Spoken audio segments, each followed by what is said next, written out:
শেখ হাসিনা 24 ঘন্টার মধ্যে দেশে ফিরতে পারে, কিভাবে পারে? যুক্তিটা কি? আওয়ামী লীগ ডক্টর মোহাম্মদ ইউনূসকে প্রতিনিয়তই বোকা বানাচ্ছে এবং বিএনপি জামাত যারা আওয়ামী লীগের বিরোধী আছে, বিশেষ করে বাংলাদেশের সব রাজনৈতিক দল তো এই মুহূর্তে আওয়ামী লীগের বিরুদ্ধে, তারা সবাই বোকা হচ্ছে আওয়ামী লীগের কাছে। যেই পরিস্থিতিটা তৈরি হয়েছে, ভারত তো এটাতে একটা প্রধান ক্রীড়নক হিসাবেই ভূমিকা পালন করছে। বাংলাদেশ নিয়ে একটা গভীর ষড়যন্ত্রে লিপ্ত হয়েছে ভারত নতুন করে।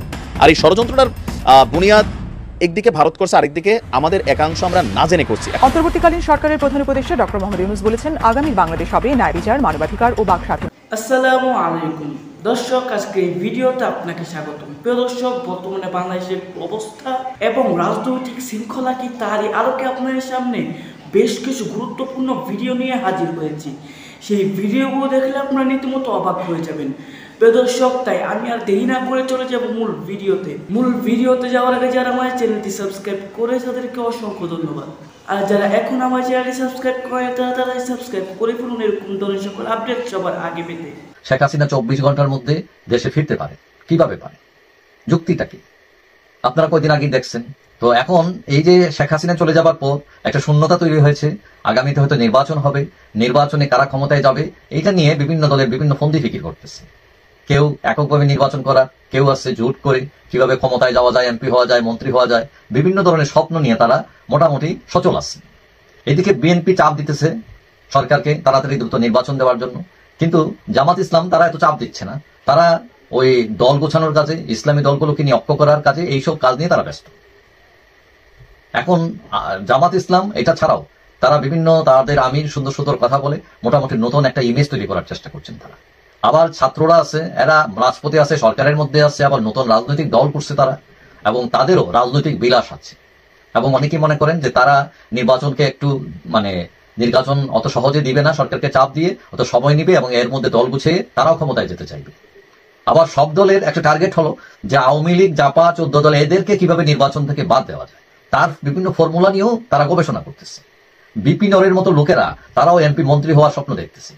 কিন্তু অনেকেই মনে করেন এই স্বপ্ন আতুর ঘরেই মারা যেতে পারে, তাসের ঘরের মতো ভেঙে যেতে পারে। কিন্তু আপনি বলবেন কিভাবে? আমি একটা উদাহরণ দিই। যে ধরেন আমি বলছি যে শেখ হাসিনা 24 ঘন্টার মধ্যে দেশে ফিরতে পারে, কিভাবে পারে? যুক্তিটা কি? আপনারা কয়দিন আগে দেখছেন যে জাতীয় পার্টির নেতা আনিয়ার হোসেন মঞ্জুকে গ্রেফতার করা হলো। 24 ঘন্টার মধ্যে তাকে ছাড়তে বাধ্য হয়েছে সরকার। যদিও ইস্যু দিয়েছে যে তিনি অসুস্থ, তিনি বয়স্ক। হ্যাঁ, বয়স তো আমর হোসেন আমর বয়স তার চেয়ে আরো বেশি, ছাড়ছেন। অনেক অসুস্থ লোক, ওই যে বিচারপতি মানিক মাইরা তক্তা বানাই ফেলাইছে, হ্যাঁ, ওই হসপিটালে রাখা লাগছে ইমার্জেন্সিতে, তাকে ছাড়ছেন, ছাড়েন নাই। ওইগুলো হচ্ছে একটা ইস্যু। সাবের হোসেন চৌধুরী কিন্তু অসুস্থ না, কিন্তু ভালোই হেঁটে উঠে গেছেন, হ্যাঁ, স্মাইলিং ফেস। তার একটা মামলা না, একাধিক মামলা। 24 ঘন্টা রাখতে পারছেন, রাখতে পারেন নাই, ছাড়তে হয়েছে। এখন বলতে পারেন যে কেন ছাড়লেন, কি কারণে, রহস্য কি? রহস্য কিছুই না, সহজ হিসাব। কেন রাখতে পারেন না? 24 ঘন্টার মধ্যে কেন ছাড়তে বাধ্য হলো গভর্নমেন্ট? কারণ একটাই, আমেরিকার প্রশাসন থেকে ফোন এসছে 24 ঘন্টার মধ্যে ছাড়ো। তখন শুরু হয়ে গেছে হুলুস্থুল, মানে 12 ঘন্টার মধ্যে কিভাবে ছাড়া যায়, কিভাবে বাঁচা যায়, কিভাবে তাদের অনুকম্পা পাওয়া যায়, কিভাবে রিক্সের মধ্যে না জড়ানো যায়, এবং 24 ঘন্টার মধ্যেই তারা মুক্তি পেয়ে গেল। তো আজকে যে এত বড় বড় কথা বলতেছেন, আজকে যদি ট্রাম্প ফোন করে বলেন যে শেখ হাসিনা 24 ঘন্টার মধ্যে বাংলাদেশে ঢুকবে, তার রাজনীতির পথ ক্লিয়ার রাখো, তাকে রাজনীতি করার অধিকার দাও, কোনো গোসর মসর চলবে না, কি বুঝেন সরকার কি করবে? কি করেছে অতীতে? কথা হচ্ছে যে আমরা জানি যে জনগণই ক্ষমতার উৎস, কিন্তু দিন বদলে গেছে। অনেক ক্ষেত্রে এখন এমনটা হয়, কেউ কেউ বলেন যে জনগণই ক্ষমতার উৎস নয়, আমেরিকাই ক্ষমতার উৎস। আপনারা দেখছেন কয়েকদিন আগে ট্রাম্প একটা অ্যাক্সে, মানে টুইটার, আগের যে টুইটারে একটা স্ট্যাটাস শুধু দিয়েছিল যে বাংলাদেশের সংখ্যালঘুরা নিষ্পেষিত হচ্ছে, নির্যাতিত হচ্ছে, তিনি তার ঘৃণা প্রকাশ করেছিলেন। এতেই খবর হয়ে গেছে পুরো সরকারে, একটা স্ট্যাটাসে। সুতরাং যদি ট্রাম্প ফোন করেন, বলেন শেখ হাসিনা 24 ঘন্টার মধ্যে আসবেন, রাতারাতি সব স্বপ্ন চুরমার হয়ে যেতে পারে, অনেকে সব হিসাব নিকাশ বদলে যেতে পারে। অসম্ভব কিছুই নয়। তবে প্রশ্ন হচ্ছে তিনি করেন কিনা, সেটা হলো অন্য ম্যাটার। তবে অনেকেই যারা বিভিন্ন ধরনের ফতুয়া দিতেছেন, হ্যাঁ, বিভিন্ন গল্প পুষতেছেন, প্ল্যান করতেছেন, এগুলো সব মাঠেও মারা যেতে পারে। যাই হোক, তারপরও আমার কথা হচ্ছে শেখ হাসিনা চলে গেছেন, তার সরকারের আমলে অনেক অন্যায় অবিচার হয়েছে, সেটাও সত্য, আবার উন্নয়ন হয়েছে, সেটাও সত্য। হ্যাঁ, কথা হলো আইনের ঊর্ধ্বে কেউই নয়। কেউ যদি অপরাধ করে তার বিচার যেন রাষ্ট্র নিশ্চিত করে। আওয়ামী লীগ ডক্টর মোহাম্মদ ইউনূসকে প্রতিনিয়তই বোকা বানাচ্ছে এবং বিএনপি জামাত যারা আওয়ামী লীগের বিরোধী আছে, বিশেষ করে বাংলাদেশের সব রাজনৈতিক দল তো এই মুহূর্তে আওয়ামী লীগের বিরুদ্ধে, তারা সবাই বোকা হচ্ছে আওয়ামী লীগের কাছে। এই কথাগুলো আমার না, এই কথাগুলো কারা বলে আমি কথাগুলো শেয়ার করবো আপনাদের সাথে। কিন্তু আমি যেটা মনে করি যে 5ই আগস্টের পরে বিএনপি জামাত এবং যে অন্যান্য দলগুলো আছে যারা আওয়ামী লীগকে অবৈধভাবে ক্ষমতা যাইতে কখনো সাহায্য করে নাই, এই দলগুলোর সব থেকে বড় ভুল জীবনের, রাজনৈতিক জীবনের সব থেকে বড় ভুল হচ্ছে 5 তারিখের পরে আওয়ামী লীগকে ক্ষমা করা। তাদের রাজনৈতিক জীবনের সব থেকে বড় ভুল। অনেকে তো আওয়ামী লীগকে দলে ফেরানো নিয়ে ব্যস্ত আছে, আওয়ামী লীগকে দলে ফেরাইতেছে, দল ভারী করতেছে, কিন্তু আওয়ামী লীগ নিজের এলাকাতে ফিরতে শুরু করছে। যদিও আমি মনে প্রাণে বিশ্বাস করি যে আগামী এক যুগে আওয়ামী লীগ কামব্যাক করতে পারবে না, এটা আমি বিশ্বাস করি এবং এটাই বাস্তবতা। এটা পসিবল না, কারণ ওই ঘোড়া ছাড়া চাবুক দিয়ে কিছু করা যায় না। যেখানে ঘোড়াই নাই, চাবুক দিয়ে কী করবে, আমি যেটা মনে করি। তো সেই ক্ষেত্রে আমি কথাগুলো কেন বললাম, আমি জানেন আমি দেশে আছি। গতকালকে আমি গিয়েছিলাম আমার এলাকাতে, আমার একটা কাজে, ব্যক্তিগত কাজে, এবং রাতেও এলাকাতে ছিলাম, গ্রামের বাড়িতে আর কি। তো রাতে হচ্ছে উপজেলাতে একটু গিয়েছিলাম। ওইখানে যে ঘটনাটা ঘটলো একজন পুলিশ অফিসারের সাথে, মানে সেকেন্ড অফিসার, থানা তদন্ত অফিসার, তো ওনার সাথে আমার একটা ঘটনা ঘটে। সেটা হচ্ছে ওনার সাথে কথা বলার একটা পর্যায়ে যখন আমি পরিচয় দিই, আমাকে চিনতেও পারে, বিকজ আমার কিন্তু অভিযোগও ছিল থানাতে। তো কথা বললাম অনেক কথা, কিন্তু ওনারা এখনো 80% পুলিশ আওয়ামী লীগের, তারা আওয়ামী লীগের গুণাগান গায়। গতকালকে আমার সাথে তর্কে জড়াইছে। এটা কিন্তু নর্মাল কোনো ইস্যু না, আমার সাথে তর্কে জড়াই গেছে যে এটা না ওইটা হ্যান ত্যান। কিন্তু ভাই আমি তো তর্কে কখনো হার মারা মানুষ না, আমি তাকে মুরিদ করছি, শেষ পর্যন্ত মুরিদ হইতে বাধ্য হয়েছে। এখন আমি কেন বললাম এই কথাগুলা, যে বিএনপি জামাত বলেন সবার বড় ভুল হচ্ছে 5 তারিখের পর আওয়ামী লীগকে ক্ষমা করা। এটার পিছনে ভাই অনেক কারণ আছে। এলাকাতে আওয়ামী লীগ কিন্তু পুনর্বাসন হচ্ছে, এলাকাতে বিভিন্ন দলে আওয়ামী লীগ ঢুকতেছে, বিএনপি জামাত সব দলে ঢুকতেছে। ঢুকে তাদের ফার্স্ট যে ইয়াটা, সেটা হচ্ছে আগে সেফ হইতে হবে। আওয়ামী লীগ যদি কোনোভাবে নির্বাচন করার সুযোগ পায়, তাহলে সবাই আওয়ামী লীগে নির্বাচন করবে। তো আমি জানি না এরা রাজনৈতিক ক্যারিয়ার, এত বড় বড় রাজনৈতিক দল এত বড় বড় ভুল কিভাবে করে। আওয়ামী লীগকে পুনর্বাসন করা নিয়ে ব্যস্ত হয়ে গেছে। এরা আসলে কখনো বিএনপিকে ভোট দিবে না, ধাক্কা খাবে। যদি কোনোভাবে আওয়ামী লীগ বাংলাদেশে ব্যাক করতে পারে, তাহলে ধাক্কা তো এদের জন্যই ওয়েট করবে। যারা আজকে দলে বেরোতেছে ওরাই ধাক্কা খাবে। তো আমার টপিক তো এটা না যে ডক্টর মোহাম্মদ ইউনূসকে কীভাবে বোকা বানাচ্ছে আপনার আওয়ামী লীগ।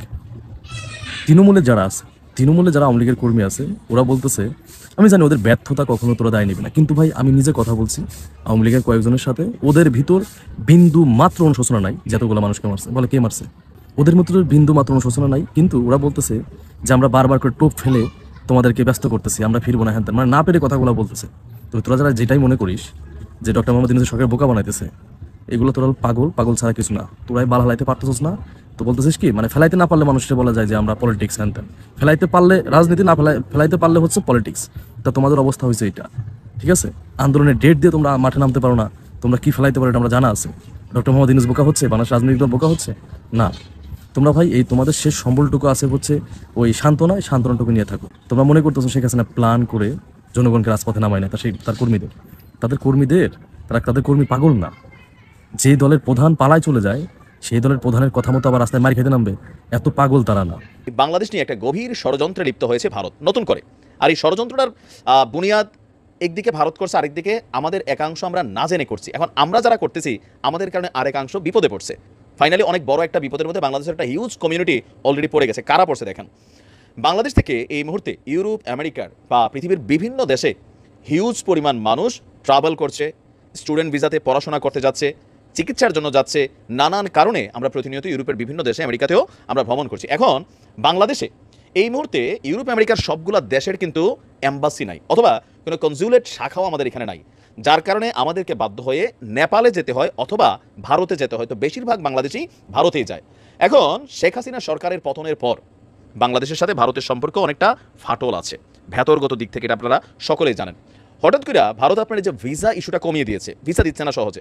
100টা ভিসার অ্যাপ্লাই করলে 5টা পাচ্ছে, কিন্তু এই 100 ভিসার মধ্যে ম্যাক্সিমাম ভিসাই থাকে যারা ভারতে গিয়ে, যেমন ধরেন ফ্রান্সের এম্বাসি বাংলাদেশে নাই। তো এখন আপনি ফ্রান্স যাবেন, আপনাকে যেতে হবে কোথায়? ভারতে। তো সেখানে গিয়া আপনার এই যে আবেদন করতে হবে, নানান কাজ থাকে, প্রসেসিং থাকে, কারণ আপনার তো ভিসাই দিচ্ছে না। ওদিক দিয়ে ইউনিভার্সিটি আপনার অ্যাডমিশন দিয়ে বসে রয়েছে, অথবা বাংলাদেশে যারা এই কাজগুলো করেন ভিসা প্রসেসিং, তারাও এখন ভিসা করাইতে পারতেছে না। পাশাপাশি নেপাল কেন যাচ্ছে না? নেপাল ছোট দেশ, সেখানে একটা হিউজ পরিমাণ লোড, যার কারণে অনেকে শিডিউল হারিয়ে ফেলছে, কারো যে টাইমটা থাকে ভিসার জন্য সেটা ওভার হয়ে যাচ্ছে, ভিসা মিসিং হচ্ছে। এখন এই বিষয় নিয়ে ভারতের গত 3 মাসের 100 দিনের অ্যাক্টিভিটিজের পর বাংলাদেশ থেকে আপনার ইউরোপগামী বা ইউরোপের বিভিন্ন দেশের ভিসা প্রত্যাশী যারা, তারা আপনার গতকালকে একটা বিক্ষোভ করেছেন। বিক্ষোভে তাদের যে বক্তব্য সেটা হচ্ছে বাংলাদেশেই ইউরোপীয় দেশগুলোর দূতাবাস অথবা কনসুলেট শাখা স্থাপনের দাবি জানিয়েছে। আমি মনে করছি this is the right time. কারণ কি, আমাদের প্রধান উপদেষ্টা হিসাবে যিনি আছেন, পৃথিবীর প্রত্যেকটা দেশে তার পরিচিতি আছে, আলাদা নাম পরিচয় দিয়ে তাকে পরিচয় করাইতে হয় না, প্রত্যেকটা দেশে তার মিত্ররা আছেন। তো তিনি যদি চান সামহাও এটা কিন্তু সম্ভব হবে, কিন্তু আসলে বাংলাদেশে এই শাখাগুলো তারা দিবে কিনা এটা হচ্ছে একটা প্রশ্নের বিষয়। আপনার এখন গতকালকে আপনার প্রেস ক্লাবের সামনে সংগঠনটির উদ্যোগে আয়োজিত একটা মানববন্ধন করা হয়েছে। সেই মানববন্ধনে বলা হয়েছে আমরা ভিসার জন্য দিল্লি যেতে চাই না, নেপাল যেতে চাই না, কারণ বিভিন্ন সময় কারণ ছাড়াই আমাদেরকে অফলোড করা হয়, ফলে অনেকের ভিসা আবেদন ব্যর্থ হয়ে যাচ্ছে। ইউরোপের ভিসা আনতে অন্য দেশে গিয়ে হেনস্তর শিকার হচ্ছি, এতে আমাদের অনেক অর্থ এবং সময়ও অপচয় হচ্ছে। বিদেশের আগে আমরা আর বিদেশে যেতে চাই না। তারা বলছে যে আমরা চাই দেশের টাকা দেশে থাকুক। প্রধান উপদেষ্টার যেহেতু একটা হোল্ডিং হ্যান্ডস আছে, ভালো পরিচিতি আছে, সেই পরিচিতিটাকে কাজে লাগিয়ে বাংলাদেশেই ইউরোপীয় দেশগুলোর দূতাবাস স্থাপন করুন, অথবা বিএফএস অফিসের মাধ্যমে আমাদের ফাইলগুলো জমা নেওয়ার ব্যবস্থা করুন, যেন আমরা অন্য দেশে গিয়ে লাঞ্ছিত না হই, অপমানিত না হই, টাকা পয়সা খরচ না করি, আর সময়ও যেন আমাদের অপচয় না হয়। আমরা চাই বাংলাদেশে এটা হোক। এখন মানববন্ধনে যারা ছিলেন তাদের বক্তব্য হচ্ছে যে ভারতীয় দূতাবাসে প্রতিনিয়ত বাংলাদেশের মানুষের ভিসার চাপ বাড়ছে, আর আওয়ামী লীগ সরকার পতনের পর ভারত সরকার হঠাৎ করে ভিসার রেশিও কমিয়ে দিয়েছে। এখন যে বললাম ব্যাপারটা আমরা কীভাবে দায়ী, যে আমরা প্রতিনিয়ত ভারতকে গালাগালি করছি, ভারতের সাথে সম্পর্ক বিচ্ছিন্ন করার হুমকি দিচ্ছি। এখন এগুলো সোশ্যাল মিডিয়া প্ল্যাটফর্মের যুগে ভারতের সরকারের সাথে কানেক্টেড ব্যক্তিরা দেখছেন, আর আওয়ামী লীগ তো নিশ্চয়ই এই মুহূর্তে কিছু না কিছু দেখাচ্ছে, তাই না? প্রতিনিয়ত এখানে যা ঘটছে, তো আমার দেশ নিয়ে যখন ভারতের কোনো মন্ত্রী কোনো ব্যক্তি কথা বলে আমার যেমন গায়ের মধ্যে লাগে, ভারতেরও তো লাগে। এখন তাদের হাতে পাওয়ার আছে, আপনি আমার ঘরে আসবেন, আবার আমারই গালি দিবেন, দিলাম না আপনার ভিসা, তো কি হবে? ভারত কিন্তু এই খেলাটাই খেলতেছে। তো এতে কি হচ্ছে, হিউজ পরিমাণ মানুষ ইউরোপের জন্য লাইন টাইন দিয়ে রাখছে, ডেট হয়ে গেছে, এম্বাসি ফেস করার টাইম হয়েছে, ভিসা দিচ্ছে না। বাংলাদেশের ক্ষতি হচ্ছে না? হিউজ ক্ষতি হচ্ছে। আবার যে দেশগুলোর এম্বাসি নাই, এমনি ওইসব দেশগুলোর জন্য ভারতে যাইতে হয়। একটা মানুষ ভারতে ট্যুর করলে প্লেনে ভাড়ার কত টাকা খরচ, 5 দিন 7 দিন হোটেলে থাকতেছে কত টাকা খরচ। এই যে ব্যবসা, কিন্তু ভারত এখানে একটা বিশাল ব্যবসা করতেছে আমাদের দেশে এম্বাসিগুলো না থাকার কারণে। তো আমারও মনে হয় যে ভারত কিছুটা ইচ্ছাকৃত করছে, আর কিছুটা হয়তো অনিচ্ছাকৃত হচ্ছে। ভিসার চাপ বেশি থাকার কারণে বাঙালির কাছে এখন কাঁচা টাকার পরিমাণ বেশি। আবার যারা লুটেরা মোটেরা এতদিন লুটপাট করছে, তারাও দেশ ছাড়ার জন্য ইউরোপের বিভিন্ন দেশে যাওয়ার জন্য, এই এম্বাসিগুলোতে যাওয়ার জন্য তারা কি বলা হয় যে ভিসা চাচ্ছে, পরিবারের সদস্যদেরকে পাঠানোর জন্য ভিসা চাচ্ছে। সেই কারণে হয়তো একটা চাপ আছে। বাট আমার কাছেও মনে হয় যে ভারত যে পরিমাণ ভিসা দিতে পারার কথা তারা দিচ্ছে না। এর চেয়ে আরেকটা বড় সমস্যা হচ্ছে চিকিৎসা নিতে যাওয়া মানুষগুলো, যাদেরকে রুটিন চেক আপ করতে হয় ভারতে। এখন আমাদের সরকারের সাথে ভারতের সম্পর্ক 100% একটা নেগেটিভ সিচুয়েশনে আছে আভ্যন্তরীণভাবে। প্রকাশ্যে হয়তো এক ধরনের কূটনৈতিক কথাবার্তা আবার আমরা দেখছি, আলু আসতেছে, পেঁয়াজ আসতেছে, কাঁচামরিচ আসতেছে, এই কাঁচামরিচ আমরা আবার সবাই খাচ্ছি। হ্যাঁ, তো এখান থেকে এক ধরনের সম্পর্ক দেখা যাচ্ছে, কিন্তু যে জায়গাগুলোতে কি পয়েন্ট লাইক ভিসা ইস্যু, এগুলোতে দিচ্ছে না, হিংসায়ও দিচ্ছে না। কারণ ভারত থেকেও তো একটা চাপ আছে, তাই না? এখন বাংলাদেশের 1000 ফাইল যদি আপনার ধরেন যায় ভারতে, তো এই 1000 ফাইল না গেলে ভারতের 1000 ফাইল তো আরও মনে করেন এখানে জায়গা পেয়ে যাচ্ছে। তো টেকনিক্যালি কিছু বাতিল করতেছে, ওইখানে গেলে কিন্তু নানান কাহিনী হয়ে যাচ্ছে, দালালদের খপ্পরে পড়তেছে। তো সব কিছু মিলিয়ে আমার মনে হয় ইউনূস সাহেবের উচিত তার হোল্ডিং হ্যান্ডস ব্যবহার করে বাংলাদেশে ভারতীয় মানে এই কি বলা হয় যে এই প্রভাবটাকে কাটিয়ে ইউরোপীয় ইউনিয়ন অথবা আরও যে অন্যান্য দেশগুলো আছে তাদের সাথে কথাবার্তা বইলা আবার যে কোনো একটা জোনকে করে দেখ, যেখানে যতগুলো জোন থাকবে টোটাল এই জোনটাই হবে বিদেশি এম্বাসি অথবা কনসুলেট শাখা। নিরাপত্তা আলাদা থাকুক, ডিপ্লোম্যাটিক জোন ঘোষণা করুক, যেটাই করুক, বাট এটা দেশের প্রয়োজনে এই মুহূর্তে দরকার বলে আমি মনে করছি। তো এখন এই জায়গা থেকে বের হতে গেলে, বাংলাদেশের অর্থনীতির চাতাকে সমৃদ্ধ করতে গেলে, আগামী দিনের ভবিষ্যৎ যারা আছে তাদেরকে ব্যালেন্স করতে গেলে এটা খুবই দ্রুত সিদ্ধান্ত নেওয়া দরকার। এখন প্রশ্ন হচ্ছে অন্তর্বর্তীকালীন সরকারের যে মেয়াদটা আছে, আসলে এই মেয়াদের মধ্যে এতগুলা কাজ, এটা একটা বড় একটা আয়োজন, এটা ছোটোখাটো কিন্তু আয়োজন, অনেক বড় একটা আয়োজন। তো দেখা যাক, বাংলাদেশের জন্য আসলে প্রয়োজন, উদ্যোগটা নেওয়া দরকার। আর আমার মনে হয় পরবর্তী সময় অন্য কোনো রাজনৈতিক সরকার আসলে এই বিষয়টা করাটা আরও কঠিন হবে। প্রিয় দর্শক, আমি আশা করছি আপনারা সকলেই আলোচনাগুলো শুনেছেন, এবং এই আলোচনাগুলো নিয়ে যদি আপনাদের কোনো মন্তব্য থেকে থাকে অবশ্যই কমেন্ট বক্সে জানাবেন।